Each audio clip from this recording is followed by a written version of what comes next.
എല്ലാവർക്കും നമസ്കാരം. എന്റർടൈൻമെന്റ് കിഴിയിലേക്ക് എല്ലാവർക്കും സ്വാഗതം. യെസ്, എന്റർടൈൻമെന്റ് കിഴിയുടെ ഈ കിഴി റിയാക്ഷനാണ്. Girl friend. ആരുടെ ഗേൾ ഫ്രണ്ട്? പുഷ്പയുടെ ഗേൾ ഫ്രണ്ട് പുഷ്പവല്ലി. പുഷ്പവല്ലി? ആ, ശ്രീവല്ലി അല്ലേ? അല്ല, പുഷ്പയുടെ വള്ളി. ശരിക്കും അങ്ങനെ പേരിടണായിരുന്നു അല്ലേ? അങ്ങനെയാണെങ്കിൽ ശ്രീവല്ലി എന്നും അല്ല ഇടേണ്ടിയിരുന്നത്, ശ്രീവള്ളി. ശരിക്കും ഒരു വള്ളിക്കെട്ട സാധനം. അതെ, പുഷ്പവള്ളി. അതെ, അത് പുഷ്പയുടെ വള്ളി. തീർച്ചയായിട്ടും അത് നന്നായിരുന്നു കേട്ടോ. ശരിക്കും കറക്റ്റ് പുഷ്പവല്ലിയായിരുന്നു പേര്. അത്ര ചിന്തിച്ചിട്ടില്ലായിരുന്നു തോന്നുന്നു. അല്ല, ഇത് നമുക്കല്ലേ വള്ളിക്കെട്ടായിട്ടുള്ളൂ. പുഷ്പയ്ക്ക് അത് വള്ളിക്കെട്ടല്ല. പുഷ്പക്കും അല്ല, ഇവർക്ക് ആർക്കും അല്ല. ഇതൊക്കെ എൻജോയ് ചെയ്യുന്നവരുണ്ട്, അവർക്കൊക്കെ ഇത് ഇഷ്ടമാണ്. ഓക്കെ, ഇഷ്ടപ്പെടാത്ത കുറച്ച് ആൾക്കാരേ ഉള്ളൂ. സത്യം, അവർക്കൊക്കെ ശ്രീവല്ലി ഓക്കെയാണ്. പുഷ്പവല്ലി ആണെങ്കിലും ഓക്കെയാണ്, ശ്രീവല്ലി ആണെങ്കിലും ഓക്കെയാ.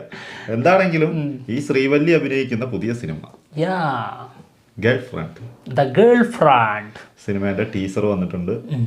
കണ്ടു നോക്കാം. രാഹുൽ രവീന്ദ്രനാണ് സിനിമ സംവിധാനം ചെയ്യുന്നത്. ഇതിനൊരു സ്പെഷ്യാലിറ്റി ഉണ്ട്. മലയാളത്തിൽ നിന്ന് നമ്മുടെ ഹിഷാം അബ്ദുൽ വഹാബ് ആളാണ് ഇതിൻ്റെ മ്യൂസിക് കൈകാര്യം ചെയ്യുന്നത്. ഇതിനു മുൻപ് ഒരു തെലുങ്ക് സിനിമ നമ്മുടെ ഹിഷാം ചെയ്തിട്ടുണ്ടായിരുന്നല്ലോ, ഖുഷി.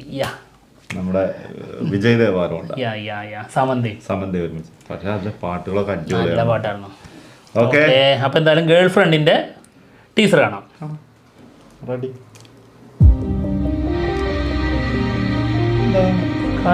నయనం నయనం కలిసే తరుణం యతనం పరుగే పెరిగే వేగం నా కదిలే మనసుని అడిగా సాయం ఇక మీదట నువ్వే తానికి గమ్యం.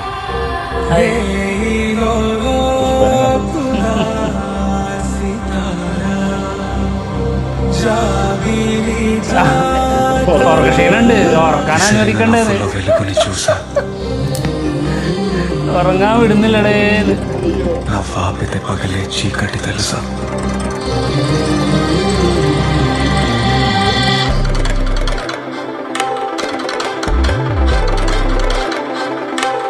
నీకని మనసుని రాసిచ్చేసా, పడ్డానేమో ప్రేమలో బహుశా.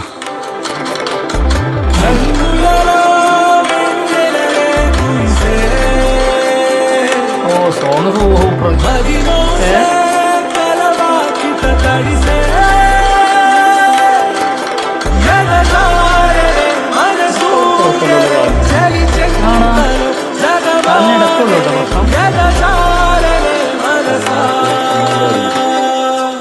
స్క్రీన్ ప్లే డైలాగ్ అస్సలు పడదు. అసలు ఆడలేదో?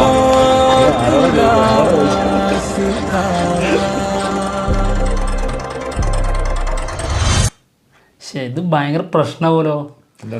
നാഷണൽ അവാർഡ് പുഷ്പക്ക് കിട്ടുമോ കിട്ടുമെന്നുള്ളതാണ്. എന്തൊക്കെയാണ് പെർഫോമൻസ് പീക്ക്, അത് പുഷ്പ തന്നെ. അതെ, അതിന്റെ അപ്പുറത്തേക്ക് ഇനി ഒന്നുമില്ല, വേറൊന്നുമില്ല. ഇതൊക്കെ ചെറുത്. അതെ, പുഷ്പം പോലെ പുഷ്പിക രശ്മിക എന്ന് പറയാറ്. രശ്മിക ഇതിനേക്കാളും ബെറ്റർ എന്നത് പുഷ്പവള്ളിയായിരുന്നു. പുഷ്പിക, രശ്മിക, കൊള്ളാതെ. മൊത്തം എത്ര പേരാ. എന്താണെങ്കിലും ടീസർ കണ്ടിട്ട് നല്ലൊരു അടിപൊളി ലവ് സ്റ്റോറിന്റെ സെറ്റപ്പ് ഒക്കെ ഉണ്ട്.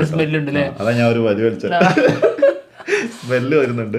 എന്താണെങ്കിലും ഹിഷാമിന്റെ മ്യൂസിക് എടുത്ത് പറയണം, അടിപൊളി ആയിട്ടുണ്ട് കേട്ടോ. പക്ഷെ അതിനിടയിൽ ഇങ്ങനെ കിട്ട എന്ന് പറഞ്ഞ് അടിക്കുന്നത് മാത്രം ഒരു എന്തോ ഒരു കല്ലുകടിയായിട്ട് നൽകുന്നു. സോങ്ങിൽ എത്തുമ്പോൾ കുഴപ്പമില്ല, അതിന് മുൻപ് ഇങ്ങനെ മെല്ലെ വന്നത് അതാണ്. കിട്ട് ചോറിലൊക്കെ കല്ല് കിട്ടുന്നത്. അതെ, പിന്നെ അതിന് ശേഷം ചോറിന് അതുപോലെ തന്നെ ആ കിട്ട് വന്നു. അതുകൊണ്ട് അത് അതിന്റെ കൂടെ പോയി. അത് നല്ല രസമായിട്ടുണ്ടായിരുന്നു. അയ്യോ അല്ലേ? അല്ല, സോങ് വന്നപ്പോ അതിലേക്ക് ഓക്കെ അടിപൊളിയായിട്ടുണ്ടായിരുന്നു. പിന്നെ ഫസ്റ്റ് കാണിക്കുമ്പോ കാല് വയ്യാത്തയാണ് കാണിക്കുന്നത്. അതായത് സ്റ്റെയർ കയറുമ്പോ ഒരു കാലിങ്ങനെ എടുത്ത് വെച്ച് കയറുമ്പോ. അല്ലാതെ ബാക്കി സ്ഥലങ്ങളിൽ കാണിക്കുമ്പോൾ ഒരു കുഴപ്പമില്ല. അപ്പോൾ അതിന് ഭയങ്കര പ്രാധാന്യം ഉണ്ടാവണം, അല്ലെങ്കിൽ അത് ഫസ്റ്റ് ഷോട്ട് തന്നെ അത് കൊടുക്കൂല. എന്തായാലും നല്ല ഉള്ളുലക്കുന്ന ഒരു പ്രണയ സിനിമ തന്നെ ആവട്ടെ ഗേൾ ഫ്രണ്ട്. എന്തായാലും നടിക്കാണ് കൂടുതൽ പ്രാധാന്യം. അതുകൊണ്ട് തന്നെയാണല്ലോ ഗേൾ ഫ്രണ്ട് എന്ന് കൊടുത്തിരിക്കുന്നത്. നായകനൊക്കെ സൈഡാന്ന് തോന്നുന്നു. ആളുടെ പെർഫോമൻസ് തന്നെ ആയിരിക്കും കാണാനുള്ളത്. പക്ഷെ സത്യമായിട്ടും ഇങ്ങനത്തെ ഇതിലേക്ക് വരുമ്പോ രശ്മിക ഒരു പ്രത്യേക രസം കാണാൻ. അതെ, സത്യം. മറ്റതിനകത്തുള്ള ചാപ്രാച്ചി ലുക്ക് തന്നെയല്ലേ, ചാപ്രാച്ചി ലുക്കും ലുക്ക് തന്നെ കാണാം. അയ്യോ, ഇതിലേക്ക് വന്നപ്പോ എന്ത് രസമാണ്. അതെ. എന്തായാലും പുഷ്പയൊക്കെ നാഷണൽ അവാർഡിന് വേണ്ടിയിട്ടുള്ള അഭിനയം കാഴ്ചവെച്ച് ശ്രീവല്ലി വരുമ്പോൾ എനിക്ക് ഇടയ്ക്ക് എന്താ സാധാരണ പോലെ ചില സിനിമകൾ ചെയ്യണമെന്നുള്ള ആഗ്രഹം കാരണം ചെയ്തതാണെന്ന് തോന്നുന്നു. പക്ഷെ അല്ലേ, തീർച്ചയായിട്ടും ഇനി ചെയ്യാനുള്ളത് പുഷ്പ 3.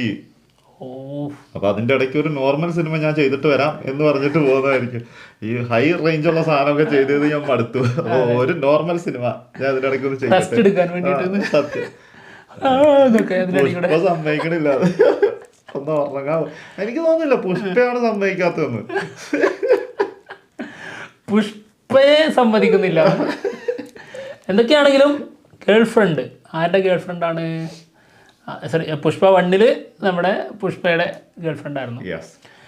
പിന്നെ അതിനുശേഷം ഭാര്യയായി. ഇപ്പോൾ ആ ഗേൾ ഫ്രണ്ട് എന്നുള്ള പേരിൽ തന്നെ ഒരു സിനിമ പുറത്തു വരുന്നു.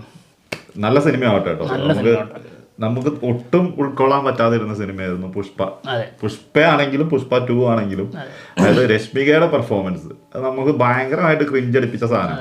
അതിപ്പോ അതിൽ നിന്നും മാറിയിട്ട് നല്ല കിടലൊരു പെർഫോമൻസും ആയിട്ട് വരട്ടെ ഗേൾ ഫ്രണ്ട് അല്ലേ? തീർച്ചയായിട്ടും കാത്തിരിക്കുകയാണ്. കൂടുതൽ കാര്യങ്ങളൊന്നും ഏത് തരം പ്രേമാണ്, ഇതിന്റെ സബ്ജക്ട് എന്താണെന്നുള്ളതൊന്നും മനസ്സിലാവുന്നില്ല. ഒരു ലവ് സ്റ്റോറിയാണ്. അതെ, കോളേജും മനസ്സിലായി. അതെ, കോളേജ് ക്യാമ്പസും ആണ്. പിന്നെ അതിന്റെ അപ്പുറത്തേക്ക് എന്തെങ്കിലും സീരിയസ് ആയിട്ടുണ്ടോ എന്നുള്ളതൊന്നും അറിയില്ല. പിന്നെ ആദ്യം പറഞ്ഞ പോലെ തന്നെ ആ കാലിന് വയ്യാത്ത സംഭവം എന്താണെന്ന് അങ്ങനത്തെ ഡീറ്റെയിലിംഗ് ഒന്നും കിട്ടിയിട്ടില്ല. സംഭവം കിട്ടിയ സാധനം ഇതൊക്കെ തന്നെ ഉള്ളൂ. അപ്പൊ അത്രയൊക്കെ തന്നെ ഉള്ളൂ. പിന്നെ നമുക്ക് ഹിഷാമിന്റെ ട്രെയിലറിൽ കേൾക്കാൻ പറ്റുമെന്ന് വിചാരിക്കുന്നു. പിന്നെ സിംഗിൾസ് ഒക്കെ വരുമ്പോൾ നല്ല സോങ്ങുകൾ കിട്ടില്ല, സോങ്ങുകൾ ഉണ്ടാവാൻ ചാൻസ് ഉണ്ട്. കാരണം ഖുഷിയിലെ സോങ്ങുകളൊക്കെ ഒരു രക്ഷയില്ലായിരുന്നു. ഖുഷി മോശം സിനിമ, പക്ഷെ സോങ്ങുകൾ വളരെ ഗംഭീര സോങ്ങുകളായിരുന്നു. അപ്പം ആ ഒരു പ്രതീക്ഷ ഉണ്ട്. പിന്നെ ഹിഷാമിനെ അറിയാലോ, അങ്ങനെ നല്ല സാധനങ്ങൾ താഴത്തില്ലടാ ഹൃദയം. അത് തന്നെ ധാരാളം. എന്താണെങ്കിലും കാത്തിരിക്കാം ഇനി വരാനുള്ള ഗ്ലിംസിനും ട്രെയിലറിനൊക്കെ ആയിട്ട്. ഗേൾ ഫ്രണ്ടിന് അങ്ങനെ കാത്തിരിക്കണ്ട, പുഷ്പ സമ്മതിക്കൂല. ഞാൻ അവിടെ നോക്കണ്ടോടാ, പുഷ്പ അവിടെ നിന്നിട്ട് പറയണ്ടോ താഴത്തില്ലടാ, ഫ്ലവറാന്ന് കരുതിയോ എന്നൊക്കെ ചോദിക്കണ്ടാവും അവിടെ നിന്നിട്ട്. പക്ഷെ ഇപ്പൊ ഇത് ഫ്ലവർ ആയിട്ടാ ഫീൽ ചെയ്യുന്നത് കേട്ടോ. ഇത് ഫ്ലവറാണ്. ഗേൾ ഫ്രണ്ടിൽ നമ്മുടെ രശ്മിക ഫ്ലവറാണ്. ഒരു കുഞ്ഞി പൂ, നല്ല ഭംഗിയാണ്. എന്ത് രസം. അതെ, എന്തൊരു ക്യൂട്ട്. എന്താണെങ്കിലും ഞങ്ങൾ പോവാണ്. മറ്റുള്ള വിശേഷങ്ങളുമായിട്ട് ഉടനെ തന്നെ വരാം. പെർഫോമൻസ് നല്ല പെർഫോമൻസ്. അത് നോർമൽ പെർഫോമൻസ് ഇതാണ്. അതെ അതെ. മറ്റത് അത് നാഷണൽ അവാർഡിന് വേണ്ടിയിട്ടുള്ള അഭിനയായിരുന്നു. അത് പ്രകടനത്തിന്റെ നമ്മളെപ്പോഴും പറയൂലോ